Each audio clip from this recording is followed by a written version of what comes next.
everyone, this is Biohan, the greatest man alive, and today I'm going to be showing you guys a colorful yet shade tolerant landscape project that I'm going to be doing at my home. Hope you all enjoy. So we have all of the plants right here, and I'm going to be putting them in the bed right around this section and kind of wrapping around. And so I thought I'd go through the plants first, and then I'd show you the progress that I make as I go through and plant.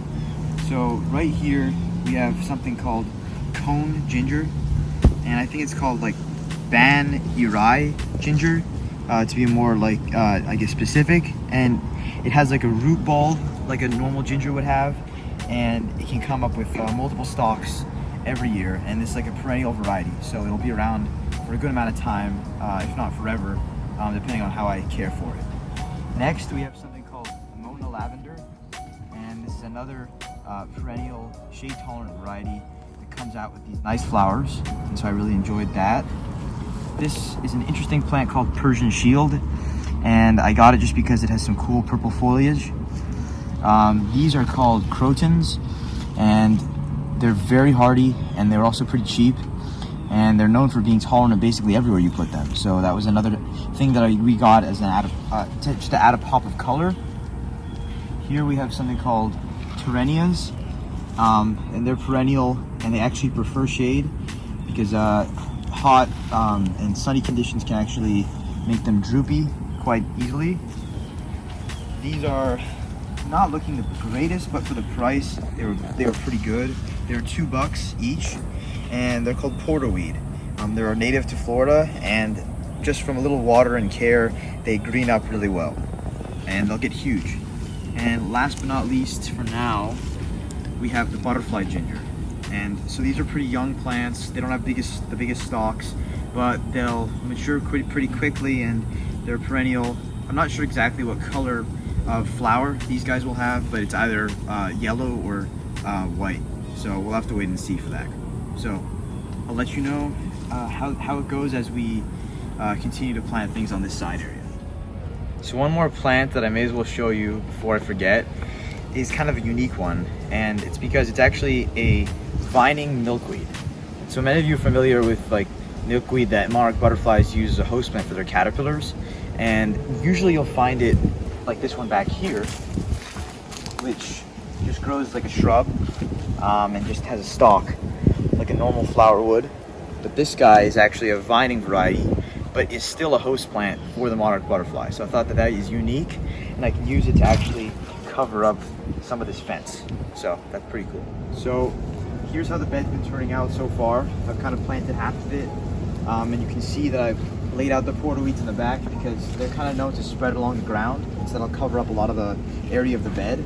I'm planning on putting that large cone ginger right there, and you can see behind me I have a bunch of bonus coconut palms that were basically produced by the coconut trees that we have in the back of our house, and those might be going in the back there because they can really thrive anywhere. So that's how it's going so far. I still have that length of the bed to plant, and so you'll be seeing some shots of that very soon.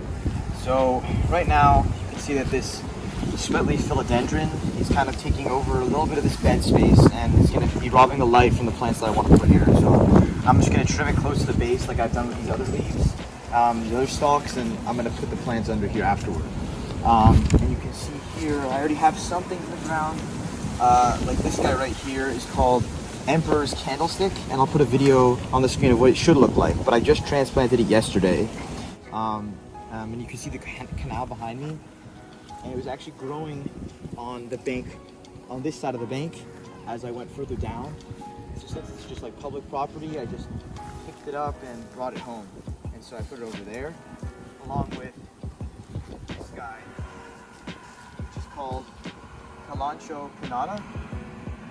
It's not doing so badly. I'll have to give it a little bit more space by trimming back some of this Jatropia next to it, but I'm interested to see what it looks like when it blooms, and I'll show a picture of that as well. All right, that's it for now.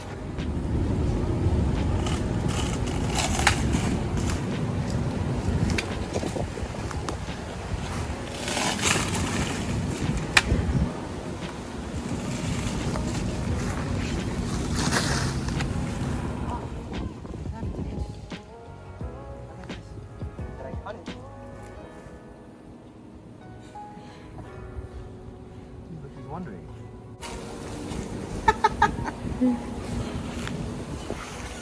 Oscar, what happened to your umbrella? Where did it go?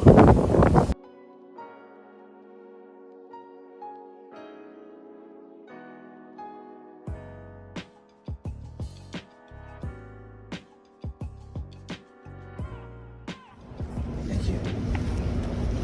All right, so we're ready now to put this guy into the ground. It's kind of going to be the centerpiece almost of the area.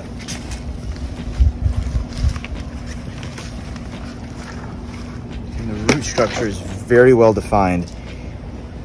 I wonder if it smells. It smells kind of gingery. That's pretty cool.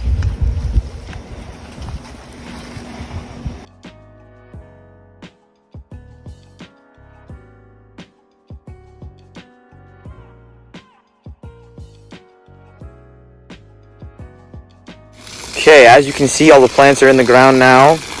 Everything looks a lot more lively since I put everything in the ground. And this area is really kind of taking shape nicely compared to what it once was, where it was completely overgrown. So, let's water everything in and head to the outro.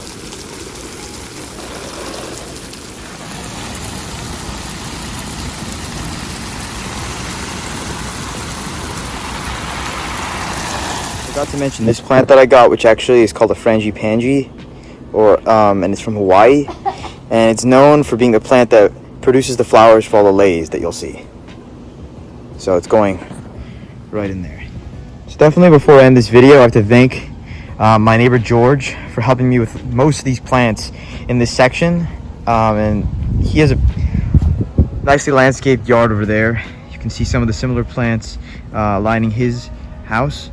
And he gave me a lot of the extra ones that he cut and he removed just through everyday maintenance, and a lot of them are actually able to be transplanted quite easily. So you can see these guys right here with the variegated leaves are called bromeliads. There are a variety of different ones, different leaf colors and leaf structures slightly, like that one over there, as well as this larger one.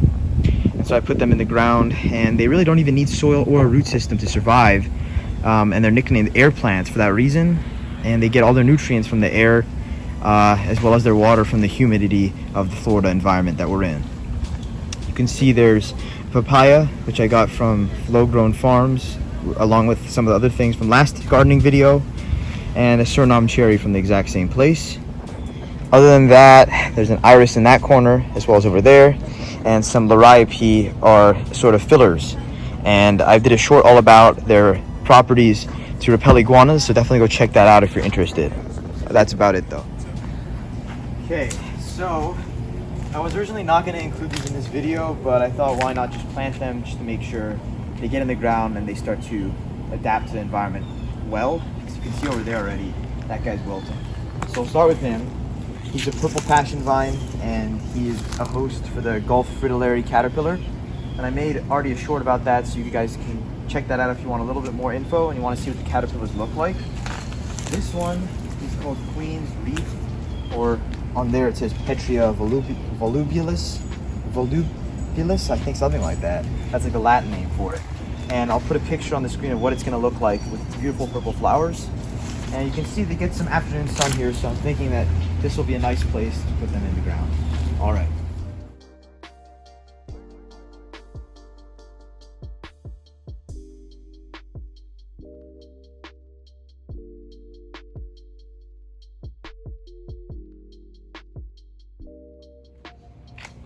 That's complete in there. So yeah, sorry for the false alarm with when I was actually going to end the video, but I've enjoyed kind of packing my videos with a bunch of information. So let me know if you guys like that format as well.